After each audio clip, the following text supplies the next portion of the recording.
this particular presentation. Hope you have a good experience today. My name is John Fossum, and I don't know if you need to know much about me or if you even want to, but I am a teacher, and I've taught seminary and the institute here locally, and adult religion and religion classes down at BYU sometimes, and religion classes at BYU Idaho Online, and lots of different contexts of teaching the gospel for about 12 years now. But I'm happy to be with you, happy for the opportunity to share some thoughts with you. They asked me to speak today particularly about the importance of or power of asking good questions. And I thought about that. And I thought questions are what really bridge the gap between our understanding and our application. And I'll talk about what I mean there. But there's a problem sometimes in our teaching. Here's an example. Don't drink and smoke. Right? We teach our youth this quite often. As a matter of fact, my students surprised me yesterday. One of the students learned my least favorite hymn, In Our Lovely Deseret. I'm sorry if you're offended by that, but that hymn drives me crazy. I think it belongs in the primary hymn book.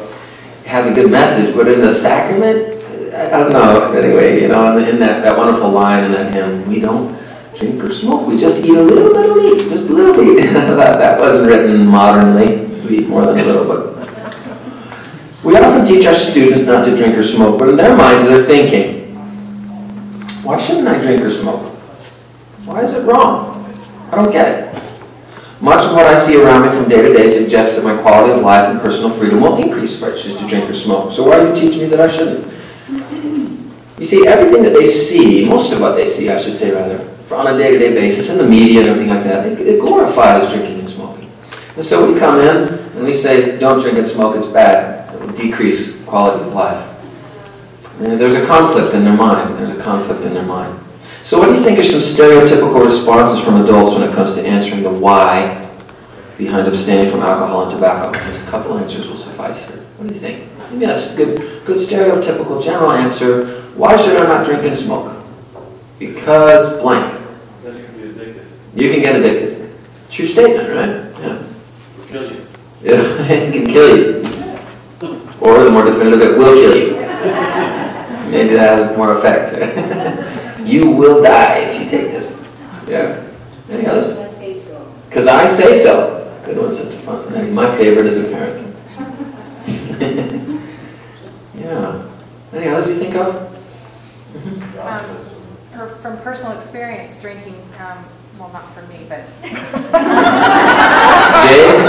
Jay, what's going on back there? We party. I'm talking about Jay. Speaking on behalf of her husband. Sister Meekum, I'm going to give you a chance to clarify. Go ahead. Thank you. It ruins families and lives. Yeah. You've seen it, right? Okay, so let's talk a little bit about those responses. You'll notice that in most of our responses, we focus on the future.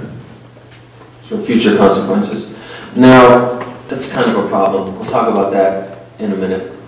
It's not a complete problem. We need to emphasize those future consequences. But especially with youth, our approach to answering questions that way is problematic. In our Teaching No Greater Call book, it lists 4 types of questions. There's yes or no questions you can ask when you're in a classroom. There's factual questions, when was the church organized? There's questions that prompt deeper thinking. And there's questions that help learners apply gospel principles. All of these questions are good. All of them play a role in the classroom. You know, we should have a combination of all these kinds of questions for any given lesson. But most of us tend to stay at those top 2. Oh, mercy. No, I can't. Okay. Sorry, my screen was small. I couldn't. Okay, good. Oh, whatever. It's gone. Most of us stay at those top 2 right there. Yes or no and factual questions. And those are important, but those only gauge understanding. And understanding can only take us so far and for so long in this church. So I'm going to focus kind of exclusively on that 4th one, questions that help learners apply the gospel principles. And now it's not working. because of that stupid thing in the back. So let's try to take... There's a beginner's technology. I deserve that. I deserve that. Close it. Stop that. And watch this work its magic. Take that. I think that the most important question, this is what my personal belief that I've come to conclude here through these 12 years of teaching I've had, is so what? Especially with youth. Okay, so this is true, that's true, that's true. So what? In other words, why does this matter? How does this apply to me in my day-to-day quality of life now? And unless I can show them or help them sort of just feel the importance of it now, all that future stuff isn't going to go very far, especially with youth. Day-to-day application refers to the present, now, this moment, today, but due in large part to basic developmental realities in the brains of teenagers. Youth generally cannot think beyond the now. I remember when I was in college, I almost minored. Does that count? But Matt, you were in human development, were you? Mm-hmm. So I almost minored in human development. Every time I had an elective open up, I would go to human development. That was so fascinating. And I remember learning about the different processes of the brain and how they develop through time, from concrete to abstract and things like that. And this abstract thinking category that allows us to sort of consider consequences of actions before we take, yeah? That doesn't develop till later. I remember reading an article, you know, it changes every year, science and all that, but I remember reading an article in USA Today about 5 years ago, and they said, it was not our belief that these particular brain processes don't develop until like the 20s. And so, when we're telling youth, it will kill you, don't do it. This will lead to broken marriages. It's human nature, and especially for teenagers, to categorize themselves in the exception category. Well, I know that happens to other people. That's not going to happen to me. And that's what we are fighting against every single time we try to emphasize the importance of the gospel of Jesus Christ in day-to-day living, especially for youth. So in what ways does our reality, the reality of the brain, not even being able to consider consequences of future consequences of current actions, how does that reality crash with some of our most common approaches to teaching the gospel? You see that? We're emphasizing, if you want to have a happy life, you want to be saved, if you don't want to go to hell, you see what I mean? It's all out there. And that's not what the teenage brain... Think of how Satan works. So we offer the kids this with some sort of abstract future blessings that they can't even conceive of. What does Satan offer them? Instant gratification. That's what we're competing against. Now look, I don't think that we're completely helpless here. I think that a feasible approach here to teaching the gospel, especially to youth, is to try to focus as much as we can on the now blessings of the gospel. Current, day to day. How's this going to improve your quality of life today? And we walk out of this room, if you experiment on the word, how's it going to affect your life today, tomorrow? You see what I mean? Because that's what Satan's going to offer. He's going to say, don't worry about that future stuff. I got something now. That's what we're competing against. The why or the so what behind the gospel is what will help our students see the immediate application of what they're learning. And that's a challenge. I'm not saying it's easy. It's a challenge, man.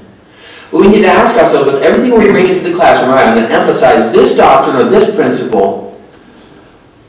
Good. So what? What's my so what? How am I going to help them see the immediacy of this particular doctrine, this particular principle of the gospel? Because we all want to be happy. It's in our DNA. Elder Nelson said, we all need to remember, men are that they might have joy, not guilt trips. See, that's the problem. You see, because sometimes that's our approach to teaching the gospel. We use guilt. I don't know if you've noticed this, but we use guilt a lot in our church. Okay? I don't think the brethren do as much. When I hear the brethren, I feel nothing but just love and pure love. But man, my mom's not here, so I can say, my mom's primary tool of motivation, guilt and shame. Okay? And I think that's how it is for a lot of Christians, honestly. Okay, we guilt and we shame our students into trying to, okay, I'll do better. Oh, you know, think of all the drops of blood that were shed for you. How dare you, you know? Which isn't a bad consideration. But if that's our exclusive tool of motivation, that becomes problematic as well. People want to be happy. They want to feel good. They want to feel at peace. They don't want to feel shamed and guilted into living the gospel. So we got to somehow show them how these principles of the gospel, if lived, will increase their happiness right now, today, right now. They'll be more happy than if they do smoke, you know. They'll be more happy not having a relationship in high school than if they do jump into a relationship. We got to somehow show them that this is true. So, whenever we teach any doctrine or principle or standard of the gospel of Jesus Christ, we should ask students to consider questions like the following, I think. How does this apply to you now? Think about that whole relationship thing. Man, kids love relationships because it's in our DNA. It's the most powerful force, right? We want to be in a relationship with someone forever. We were created that way.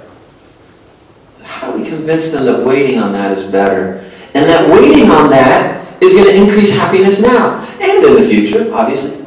But man, we've got to emphasize that now a little bit more. In what ways will applying this particular principle increase your current quality of life or your current level of happiness?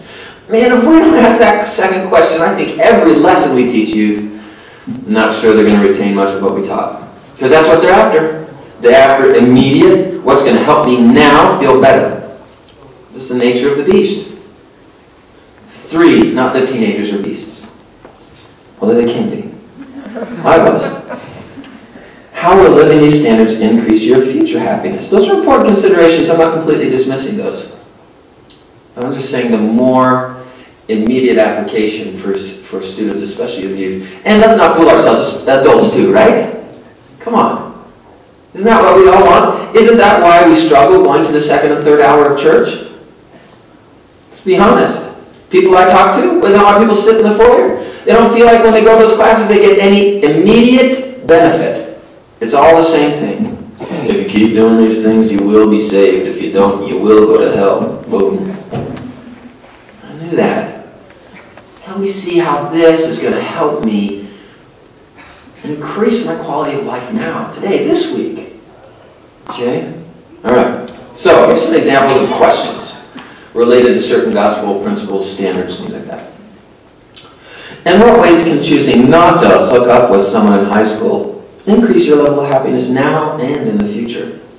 Now, when I've asked this question, it usually, there's silence for a while.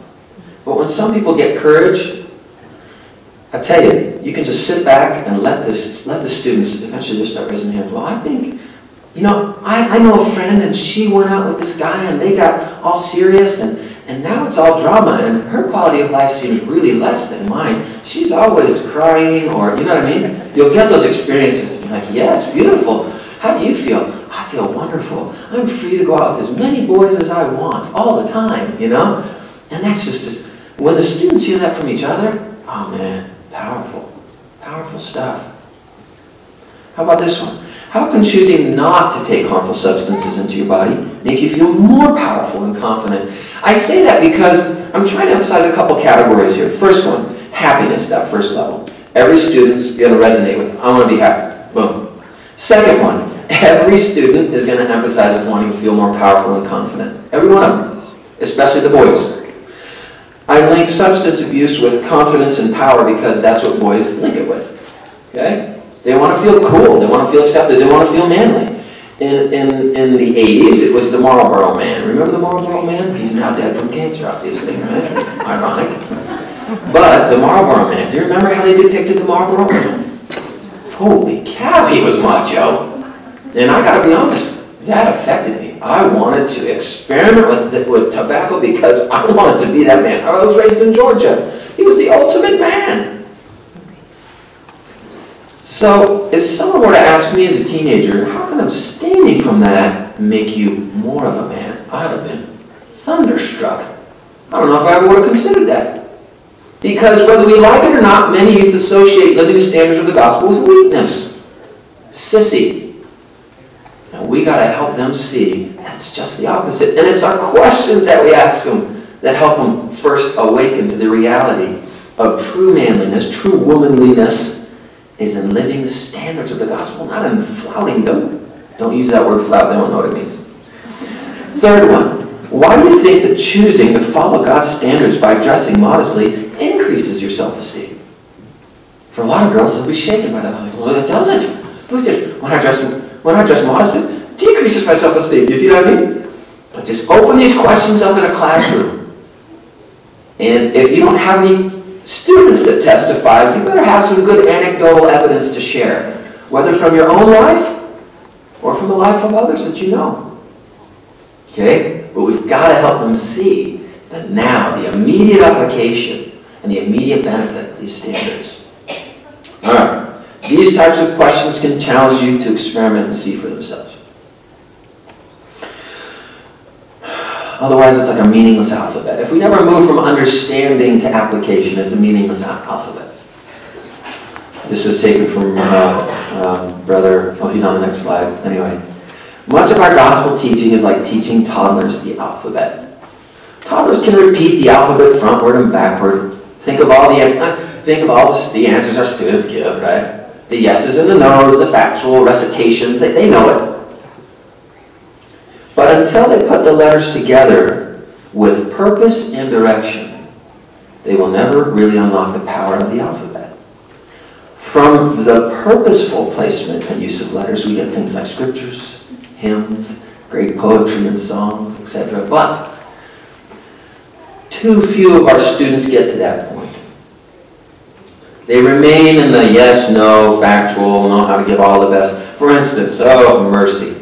This is just painful. I'm sitting in my office the other day, and I love to hear talk around the water fountain. They don't know my office is right around the corner. My office is at the end of the hall. Most students don't even know it's there. Okay? And these two boys are standing at the water fountain talking. Class has already started. They're just staying on the hallway. And they're talking about how awesome it is to make out with girls. And they're talking about the current makeout circuit that's going on at the junior high. And how proud they are that they got their friend to hook up with this girl and they were able to make out over the weekend. It was awesome, they said. And they're just over and over just going. And I was sitting there and I wanted to go and body slam them, obviously, but that's not an appropriate response as a gospel teacher. Now, as a normal teacher, maybe, but not as a gospel teacher. So I just sort of folded my hands. I looked to heaven. I said, Heavenly Father, would you have me do anything right now? I would be happy to go do anything you want at this moment. I'll be happy to sit here and continue to prep a lesson about immorality for my next class. And I just felt I should go out and let the Spirit guide. So I went out and they had gone into the bathroom. And I listened into the bathroom door and they're still talking about all these things. So I just stood outside the door and waited. And they came out of the door and there I was. And I was just smiling. I said, hey boys. And they went, hi Brother Fossum. And I took them and I put my arm around both of them and I walked down the hallway toward the classroom and I said, you know, I just got one thing to say. And they were just rigid, dude. I was so scared. And I said, I hope you'll never forget what I'm about to tell you. A real man protects God's daughters. He does not make them vulnerable to the attacks of the adversary. You hear what I'm saying, you?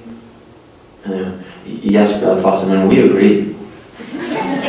And I said, oh good, we don't have a problem then. Get on into class. And I let them in. But you see what I mean? When they heard it, they're like, oh yeah, I believe that. But there's some kind of disconnect there, man.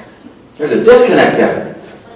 They still think, you should have heard how macho they thought they were when they were talking about it. They still think that macho equals immorality. We got to help see that macho means morality. But we're just not doing very good at showing them the why, the how, the so what behind immorality, for instance. So, Elder Bennett, one time assistant to the 12, became a 70. As it is in the letters of the alphabet, so it is in our lives. Action is important. Okay? Going to seminary, going to church, that's important. But we need purposeful action. I'm going to talk about what that means. This is adapted from a model Elder Bednar taught. I forget the context. I think it was an evening with a general authority for CES. It may have been in a conference talk, but he introduced a cycle. It starts with faith. Okay, we believe in something. But what everybody wants is right there in the bottom left-hand corner. We want the evidence. That's what everybody wants. Everyone in this room, everybody in the church, everyone on planet Earth wants evidence of God's reality, evidence that this is true, evidence that morality does equal macho-ness, evidence that modesty does equal an increase in self-esteem. They all want evidence. But the thing that's separating us from our faith and the evidence we desire is action. Purposeful action. Purposeful action is different than just jumping through the hoops. Purposeful action is action taken with the intent of proving the Lord herewith, right? Like he challenges us for tithing, right? He says, prove me now herewith. I dare you. Live the standards and see if this doesn't improve your quality of life now. Try it. We shouldn't be scared to throw that out. I think some of us get nervous. Well, what if they do it and nothing happens? No, then leave that to the Lord. Challenge them. Challenge it. I dare you. I use it all the time because it usually works with teenagers, right? They feel, it's sort of this crazy reverse psychology thing that actually works sometimes. Like, I dare you to live the standard and see what happens. I don't think you will. I think you're scared. Well, I'm not scared. I'm going to live that standard. I'm going to show you. I'm like, well, you do it. And I've had pretty fun experiences with that, where they actually do it and they come back. They're changed. It doesn't happen all the time. But you got to throw that out there. Take purposeful action. Try the Lord. See what he does. I dare you. I promise you, he'll answer. And he'll see what I'm saying is true. But they got to take action. We can't take that action for them. It's those questions of so what? Why? How does this even matter? That's what encourages them to go out and take this purposeful action so that they can receive evidence. Purposeful action, put a different way, is what separates us from our intellectual understanding of particular gospel principles or doctrines or whatever, to testimony-inducing evidence, or what Elder Anderson of the 70 called the music of the gospel. Dancing without music is awkward and unfulfilling, even embarrassing. Have you ever tried it? In section 8 of the Doctrine and Covenants, the Lord taught Joseph Smith and Oliver Cowdery, "Yea, behold, I will tell you in your mind and in your heart by the Holy Ghost, which shall come upon you and which shall dwell in your heart." We learn the dance steps with our minds, but we hear the music with our hearts. The dance steps of the gospel are the things we do. The music of the gospel is the joyful spiritual feeling that comes from the Holy Ghost. It brings a change of heart and is the source of all righteous desires. The dance steps require discipline, but the joy of the dance will only be experienced when we come to hear the music. There are those who ridicule members of the church for the things that we do. That is understandable. Those who dance often appear strange or awkward, or to use a scriptural term, peculiar to those who cannot hear the music. Have you ever stopped your car at a stoplight next to a car where the driver is dancing and singing at the top of his lungs, but you can't hear a sound because your windows are rolled up? Didn't he look a little peculiar? If our children learn the dance steps without learning to hear and to feel the beautiful music of the gospel, they will over time become uncomfortable with the dance and will either quit dancing or, almost as bad, will keep dancing only because of the pressure they feel from others who are dancing around them. The challenge for all of us who seek to teach the gospel is to expand the curriculum beyond just the dance steps. Our children's happiness depends on their ability to hear and love the beautiful music of the gospel. And what separates them from just that understanding to hearing the music is that purposeful action. Too many teachers in the church attempt to teach without hearing the music themselves. Elder Anderson goes on to say something of that sort. So brothers and sisters, it's a humbling thing as a teacher to sit back and say, okay, I'm going to teach this and this and this. I'm going to teach the so what. So how is this going to increase my current happiness? How has it increased my happiness in my life? And you know, sometimes we sit back and we're like, I have no idea. I don't think I've ever taken purposeful action. I've been jumping through hoops my entire life because I'm scared of going to hell or my mom told me to or whatever. We have never taken purposeful action. And so, what do we have to share? It's like that diagram, that little picture up there. Are they like, oh, come on, keep jumping through the hoops with me? That never lasts, especially with these days, you know, what they're exposed to. We have to show them the immediate so what and the why behind the gospel of Jesus Christ. I'll give you an example of a story I've gotten a lot of mileage out of. Now, you can share stories about people you know that have taken action, if you don't have any, right? You can share about your life right now and things that have happened to you recently.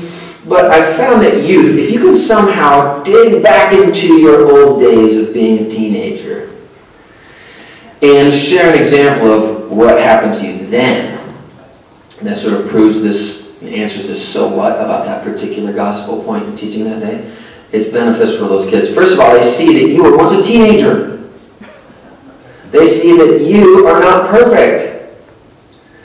And they can relate a little bit better. I remember when I was 18,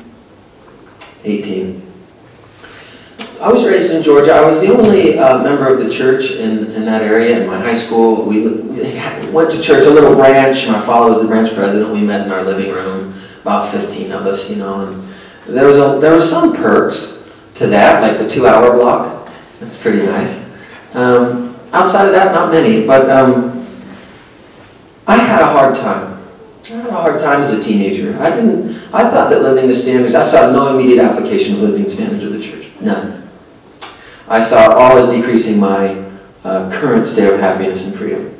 I saw commandments as restrictions, not keys to happiness, etc.